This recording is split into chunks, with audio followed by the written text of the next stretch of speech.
चलो इधर अब ध्यान से देखो। अभी जैसे हमने इसके पीछे हम लोग क्या कर रहे हैं, वोल्टेज रेगुलेटर का प्रैक्टिकल कर रहे हैं। हमने अभी इसके पिछले पिछले क्लास में हम लोगों ने दो तीन प्रैक्टिकल किया। एक किसका किया, फिक्स्ड आईसी 7812 का किया। उसके बाद हम लोगों ने आईसी 723 का किया। तो उसमें आपने देखा कि जो फिक्स्ड आईसी है 7812 आपको आउटपुट कितना दे रहा है, 12 वोल्ट फिक्स दे रहा है। हम इनपुट में क्या कर रहे थे, 12 से जितना भी ऊपर वैल्यू दे रहे थे उसको क्या कर रहा था, फिक्स कर रहा था, 12 वोल्ट ही दे रहा था। उसके बाद हमने कौन सा आईसी यूज किया, 723 भी आपको क्या कर रहा था, वोल्टेज में फिक्स देता है, बट उसमें क्या है कि आप रजिस्टर को चेंज करके वैल्यू को चेंज कर सकते हैं। ठीक है, वो हमने इसका प्रैक्टिकल पिछले क्लास में किया है। उसके बाद अब हम क्या करेंगे, ये एक वेरिएबल आईसी है। कौन सी है, आईसी LM 317T का। अब इस आईसी के बारे में हम थोड़ा सा जान लेंगे। उसके बाद फिर इधर से आईसी देना, एक आईसी देना, और उसके बाद आईसी के बारे में जान लेंगे और इसका वर्क क्या है, इसका यूज क्या है। उसको जानने के बाद हम क्या आएंगे, सर्किट पे आएंगे। क्योंकि उसके बाद सर्किट में जितने भी कंपोनेंट्स लगे हैं वो सर्किट के प्रोटेक्शन के लिए लगे हैं। मेन उसमें क्या है, आईसी नंबर 317T जो है वो जरूरी। इधर आईसी देख लो एक बार, ठीक है। अभी हम आईसी के बारे में आपको बता देते हैं। देखो ये आईसी क्या करती है, ये आईसी 3 पिन की आईसी है। ये 3 पिन आपको दिख रहा है, 1 2 और 3, 3 पिन की आईसी है। आपको मैंने पिछले वीडियो में भी बताया था कि आपको आईसी कैसे पहचानना है। ये जिस तरफ आईसी पे लिखा होता है उसको अपने फेस की तरफ करना होता है, और लेफ्ट साइड से 1, बीच में 2 और राइट साइड में 3। लेकिन अगर 7812 की आईसी थी तो आपने ध्यान दिया होगा कि 1 साइड से इनपुट, 2 को ग्राउंड और 3 से आउटपुट। लेकिन इस आईसी में थोड़ा सा चेंजेस है। चेंज क्या है, 1 2 3 तो वैसे डिसाइड होगा, लेफ्ट साइड 1, बीच में 2 और राइट साइड 3। कैसे करेंगे, इस आईसी को जो फेस है उसको अपनी तरफ करना है। ठीक है, उसके बाद आप ध्यान से देखो, जो इसमें 1 नंबर का पिन है वो क्या है, एडजस्टेबल है। 2 नंबर का पिन क्या है, आउटपुट है। और 3 नंबर से क्या है, इनपुट है। इस आईसी को मैं दोबारा से बता दे रहा हूँ, जो 1 नंबर है वो क्या है, एडजस्ट है। जो 2 नंबर है वो क्या है, आउटपुट है। और 3 नंबर से क्या है, इनपुट है। इस बात को आप हमेशा ध्यान रखोगे, क्योंकि आप जैसे अगर उल्टा कर दोगे तो आईसी वर्क नहीं करेगी, हो सकता है आईसी खराब भी हो जाए, जल जाए। अब आईसी 317 को देख लिया, पहचान लिया। आईसी 317 क्या है, एक एडजस्टेबल आईसी है। जैसे अगर हम इधर पावर सप्लाई से इसमें मैक्सिमम 20 वोल्ट, 25 वोल्ट या 20 25 30 वोल्ट देते हैं, और इसके साथ हम एक पोटेंशियोमीटर के साथ इसको क्या करते हैं, ये लगभग 1.5 से लेकर के 30 वोल्ट तक हमें एडजस्टेबल आउटपुट देता है। जैसे पीछे क्या था, वो 7812 था तो 12 वोल्ट फिक्स देता, 723 था उसके साथ हमें रजिस्टर की वैल्यू को चेंज करना था। लेकिन इसके साथ ऐसा कुछ नहीं है, हम एक फिक्स सर्किट बनाएंगे और उसमें पोर्ट का मतलब पोटेंशियोमीटर से क्या करेंगे, वैल्यू को कम ज्यादा करेंगे तो हमें वोल्टेज क्या होगा, कम या ज्यादा मिलेगा। ये क्या है, इस आईसी का काम है। ठीक है, इतना आया समझ में। अब आगे आ जाओ, हम ये जो इसका सर्किट है वो आपको दिखाते हैं कि ये सर्किट डायग्राम कैसे, ये है पूरा का पूरा एक सर्किट डायग्राम बना हुआ है आईसी। ये क्या है, हमें क्या करना है, एसी को बी रेक्टिफायर लगा के डीसी में कन्वर्ट करना है। उसके साथ एक इधर कैपेसिटर लगा हुआ है 2200 माइक्रोफेरेड का, जिस क्यों लगा है, क्योंकि इसके साथ जो आई आईसी सॉरी एसी में जो फ्लक्चुएशन आएगा उसको कम करने के लिए। और उसके साथ हमने क्या किया है, 317 नंबर आईसी को ऐड किया है। उसके साथ 2 डायोड लगे हुए हैं, 2 डायोड लगे हुए हैं क्योंकि इसके साथ क्या है, ये कैपेसिटर लगा हुआ है। तो ये डायोड इसलिए लगा है कि जो कैपेसिटर है वो अगर सप्लाई आने पे क्या होगा, चार्ज हो जाएगा। चार्ज होने के बाद वो क्या होगा, डिस्चार्ज होगा। तो वो डिस्चार्ज क्या होगा, डायरेक्ट उसको डिस्चार्ज होने के दौरान उसकी सप्लाई आईसी पे न जाए। तो आईसी को बचाने के लिए हमने क्या किया, ये 2 डायोड का यूज किया हुआ है। इतना समझ में आया। अभी आपको क्या करना है, अभी मैं इसका आपको सर्किट डायग्राम भी दिखाऊंगा। सर्किट डायग्राम में हमने क्या किया है, जो इतना पार्ट है, क्या जो ये पार्ट है ब्रिज रेक्टिफायर का, मतलब एसी को डीसी में कन्वर्ट करने का जितना पार्ट है उसको मैंने क्या किया है कि डायरेक्ट सप्लाई हमने किससे लिया है, पावर सप्लाई से। तो हमने इस पार्ट को हटा दिया है सर्किट से, क्योंकि इतना हम बनाकर भी कहाँ जाते हैं, डीसी कन्वर्ट करते हैं। उसके लिए अपने पास पावर सप्लाई है, तो हमने डायरेक्ट वो किससे लिया है, पावर सप्लाई से सप्लाई ले लिया है। और अगर आपको जो 317 नंबर का आईसी है, देखो इसमें क्या होता है, इस पावर सप्लाई में हम यहाँ से वैल्यू क्या करते हैं, चेंज ही कर रहे हैं। जैसे इस पे लिखा है 0 to 32 वोल्ट, क्या कर रहा है, वैल्यू वेरी कर रहा है, कहाँ तक, 0 to 32 वोल्ट। तो इस आईसी का यूज इसमें है, क्योंकि ये एडजस्टेबल आईसी, हमें जितना वोल्ट चाहिए होता है हम यहाँ से क्या कर लेते हैं, इतना एडजस्ट कर लेते हैं। तो इतना आया समझ में, आपको इससे नहीं घबराना है कि बीच में ये पार्ट हमने नहीं यूज किया। हमने इसलिए नहीं यूज किया क्योंकि इतने की जगह पे हमारे पास एक पावर सप्लाई है, डायरेक्ट हम वहां से क्या करेंगे, वैल्यू को लेंगे। ठीक है, इसको हटाते हैं। अभी देखो ये पूरा का पूरा सर्किट मैंने ऑलरेडी बना के रखा हुआ है, क्योंकि एट अ टाइम कनेक्शन करने में कनेक्शन इधर उधर होते हैं, तो मैंने ऑलरेडी सर्किट बना के रखा है। आप सर्किट को ध्यान से देख सकते हो, सेम सर्किट है। देखो इतने का पार्ट को मैंने हटा दिया है, उसके साथ ये एलईडी है, मैंने एलईडी लगाया हुआ है। एलईडी के साथ एक 2.2 किलो ओम का रजिस्टर है, वो रजिस्टर मैंने लगाया है। और ये आईसी है, देखो मैंने आईसी दिखाया, ये आईसी का 1 नंबर पिन, ये 2 नंबर 3, लेकिन मैंने क्या किया, आईसी को ऐसे घुमा दिया है, घुमा दिया तो 1 नंबर इधर, 2 नंबर इधर, 3 नंबर इधर। ऐसा इसलिए किया गया है ताकि इधर से जो मैं मेन सप्लाई दूं वो डायरेक्ट 3 नंबर को दे पाऊं, नहीं तो उसके लिए हमें वायर क्या करना पड़ेगा, घुमा के लगाना पड़ता है। ठीक है, आई बात समझ में। अब देखो उसके साथ ये आईसी है, ये क्या है, 3 नंबर है, उसको साथ मैंने इनपुट दिया हुआ है। ये मैंने 2 वायर हटा के रखा है, इससे हमें क्या करना है, सीरीज में करंट को देखना है। उसके बाद उसके 2 नंबर, इधर ध्यान से देखो, ये 2 नंबर पिन है, बीच में 2 नंबर की पिन है, इधर से भी देख सकते हो। इसके साथ मैंने ये ब्लैक वायर लगाया है, उसको उस ब्लैक वायर के साथ मैंने क्या किया है, एक कैपेसिटर को ऐड किया है।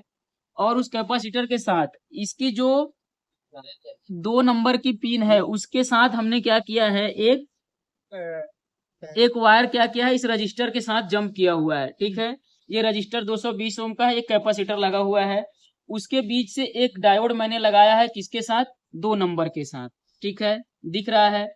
उसके बाद मैंने क्या किया है कि आप इधर भी देख सकते हो, एक अलग से ये रजिस्टर लगा है और डायोड कैपेसिटर लगा है, इसके साथ एक डायोड लगा है जो डायरेक्ट 3 नंबर पिन के साथ है, और उसके साथ एक नॉन पोलराइज्ड कैपेसिटर लगा हुआ है। ठीक है, आप अच्छे से सर्किट को देख लो और समझ लो। और उसके साथ मैंने पोटेंशियोमीटर लगाया हुआ है, पोटेंशियोमीटर से वैल्यू को हम क्या करेंगे, चेंज करके देखेंगे। और इधर आउटपुट क्या करेंगे, ये 2 वायर मैंने आउटपुट के लिए लगाया है। ठीक है, अभी हम क्या करते हैं, अच्छे से आप सर्किट को देख लो, समझ लो, कोई डाउट हो तो पूछ लो। अभी आप सर्किट को बनाने में थोड़ा बहुत दिक्कत होगा, बट आप अच्छे से देखोगे तो समझ में आ जाएगा।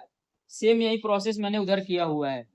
ठीक है, एक चीज और है, इधर ध्यान से देखो, ये वायर जो इधर से इधर गए हुए, तो आपको सभी वायर को एक दूसरे के साथ लगाना है, क्योंकि अगर इन दोनों के बीच से क्या है, एक डायोड निकला हुआ है।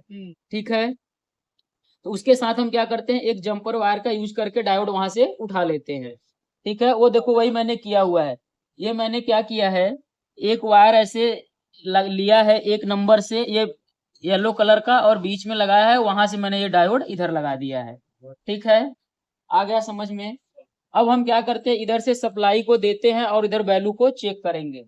ध्यान से देखो, ये क्या है, पावर सप्लाई है, इधर से मैंने क्या किया, सप्लाई लगा दिया, इधर सप्लाई दिया, एक इधर दिया, प्लस को प्लस की तरफ और माइनस को माइनस की तरफ। इसमें ये एलईडी इसलिए लगाया गया है ताकि आपको पता चले कि हमारी सर्किट वर्क कर रही है या नहीं कर रही है, सर्किट में सप्लाई जा रहा है या नहीं जा रहा है। एलईडी ग्लो कर रहा है मतलब सप्लाई जा रहा है, एलईडी ग्लो नहीं कर रहा है तो सप्लाई नहीं जा रहा है। ठीक है, अब क्या करेंगे, इधर से हम इसको ऑन करेंगे, ऑन करते हैं। अभी मैंने क्या किया हुआ है, हमें इसको लगभग 20 वोल्ट पे हम या 21 वोल्ट पे फिक्स कर देते हैं। कितने पे, 20 से 21 वोल्ट पे हमने क्या किया, पावर सप्लाई से जो वोल्टेज दिया उसको फिक्स कर दिया। अभी देखो, अभी एलईडी ग्लो कर रही है, मतलब सर्किट में सप्लाई जा रहा है। अब इसके बाद हमने ये 2 मल्टीमीटर्स लिए हैं, एक करंट के लिए, एक किसके लिए, वोल्टेज के लिए।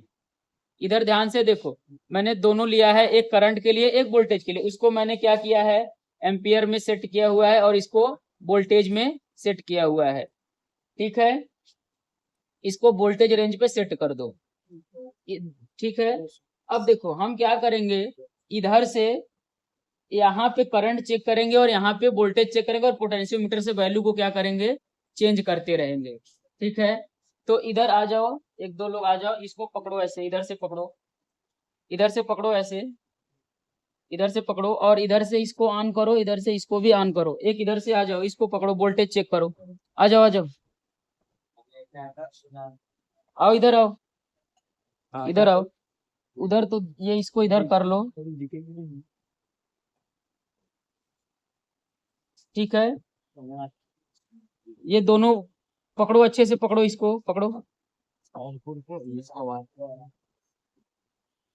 ठीक है। अब देखो, इधर देखो, अभी हम क्या करेंगे, जैसे इधर मैंने कितना दिया है 20 वोल्ट दिया है, इधर कितना आ रहा है 13 पॉइंट या 14 वोल्ट आ रहा है, ठीक है। अब हम क्या करेंगे, इस पोटेंशियोमीटर से उधर करंट की वैल्यू को बढ़ाते जाए। कंसेप्ट बताया था कि इसमें क्या होगा, हमें वोल्टेज और करंट दोनों को देखना होता है।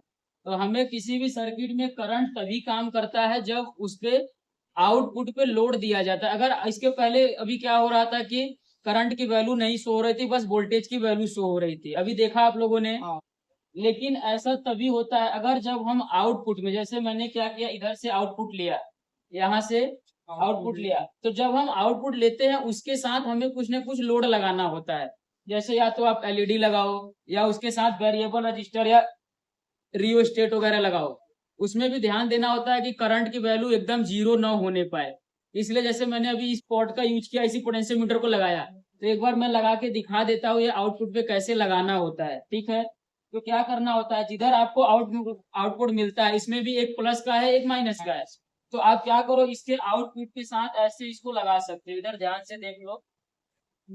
आप क्या करोगे, इसको ऐसे लगा सकते हो। इसके बाद आप इस पॉट को घुमा करके मल्टीमीटर में वैल्यू को 100, 200, 300, 400 मिली एम्पियर तक आप देख सकते हो। लेकिन अगर जब आप आउटपुट में कोई भी लोड नहीं लगाओगे तो आपको करंट की वैल्यू नहीं शो होगा, क्योंकि अभी हम प्रैक्टिकल करें उसमें देखा हमने कि ऐसा बस वोल्टेज बढ़ रहा था लेकिन करंट की वैल्यू नहीं बढ़ रही थी, ठीक है। ये बात समझ में आई। एक बार हम इसका क्या करते हैं, डायरेक्ट विदाउट करंट का इसका वोल्टेज चेक कर लेते हैं, ठीक है। वो हम इस पॉट का यूज करके, ये जो पॉट है ये एडजस्टेबल है, इससे क्या हो रहा है, ये वोल्टेज को कम या ज्यादा कर रहे हैं इससे। लेकिन अगर हम इसके आउटपुट के साथ कोई भी आप रियोस्टेट या वेरिएबल रजिस्टर या ये पॉट भी लगाओ, इसमें क्या होता है कि हमें समझ में कम आता है, ये थोड़ा बड़े वैल्यू का लगाना चाहिए। और या तो आप क्या करो, वेरिएबल रजिस्टर का सीधा यूज करो या कोई एलईडी वगैरह इसके साथ ऐड करो, ठीक है। उसके साथ हम क्या करते हैं, इसका यूज ना करके डायरेक्ट एक बार फिर से हम आउटपुट को चेक कर लेते हैं। जैसे अभी हमने इसको कितना दिया है 19 या 20 वोल्ट कर लेते हैं, ठीक है। 20 वोल्ट कर लिया। ये क्या है, वेरिएबल रजिस्टर है, इसके थ्रू हमें क्या करना है, वोल्टेज को चेक करना है। एक बार आप देख लो कि अगर हम क्या कर रहे हैं, पॉट से वैल्यू को कम या ज्यादा करें तो आउटपुट हमें वेरी होके मिल रहा है कि नहीं, ठीक है। अभी देखो इधर क्या किया, इसको वोल्टेज में सेट किया, उधर 20 वोल्ट सेट किया हुआ है। ये देखो अभी कितना मिल रहा है, लगभग 14.5, 14.4 वोल्ट, ठीक है। एक बार ऐसे इसको पकड़ो, इसको पकड़ो और हम पॉट से वैल्यू को कम ज्यादा करके देखते हैं। अगर वैल्यू बढ़ रही है या वैल्यू कम, अगर वैल्यू बढ़ रही है, ठीक है। अब देखो अभी क्या हो रहा है, घट रहा है, घट रहा है। अभी इधर क्या हो रहा है, बढ़ रहा है, बढ़ रहा है, ठीक है। तो ये हम पोटेंशियोमीटर से वैल्यू को कम या ज्यादा, यही क्या हो रहा है, एडजस्ट हो रहा है। क्योंकि देखो जैसे जैसे मैंने इधर का वोल्टेज क्या किया हुआ है, फिक्स किया हुआ है, लेकिन इधर क्या हो रहा है, जैसे जैसे मैं पोटेंशियोमीटर से कम या ज्यादा कर रहा हूँ तो इधर वैल्यू अब कम या ज्यादा हो रहा है, ठीक है। इतना आया समझ में। इस प्रैक्टिकल का जो आप एप्लीकेशन है, ये जो पावर सप्लाई है इसमें है, देखो क्योंकि इसके अंदर क्या है 220 या 230, 235 वोल्ट की सप्लाई आ रही है। उसके बाद इसके अंदर क्या हो रहा है, एक ब्रिज रेक्टिफायर बना हुआ है, ब्रिज रेक्टिफायर के साथ हम क्या करते हैं, देखो ये सेम वही पोटेंशियोमीटर ये भी है, ये क्या है, वही पोटेंशियोमीटर है, बस ये इसका फंक्शन अंदर से है इसलिए मुझे दिख नहीं रहा है, ये वाला पार्ट दिख रहा है, ठीक है। इसी चीज को हम यहाँ पे ब्रेड बोर्ड पे बना के देख रहे हैं, वो इसके अंदर इनबिल्ट है। तो हम क्या कर रहे हैं, इधर से देखो, इधर ब्रिज रेक्टिफायर बना है, एसी को डीसी में कन्वर्ट किया। फिर हम क्या करते हैं, जैसे जितना हमें वैल्यू चाहिए, बढ़ रहा है, देखो कम हो रहा है, ठीक है, वो क्या हो रहा है, एडजस्ट हो रहा है। जैसे हमें जितना जरूरत है उतना हम इसको एडजस्ट कर रहे हैं। तो ठीक है, आपको आईसी नंबर IC 317 LM317T का एप्लीकेशन और उसका प्रैक्टिकल समझ में आया? चलो ठीक है। एक बार करंट के लिए ध्यान देना है आपको। करंट अगर आप लोड के साथ मतलब आउटपुट के साथ कुछ लोड ऐड करोगे तभी आपको करंट दिखेगा, नहीं तो करंट की वैल्यू नहीं दिखेगी। ठीक है। हाँ, सर्किट एक बार ध्यान से देख लो, अच्छे से समझ लो।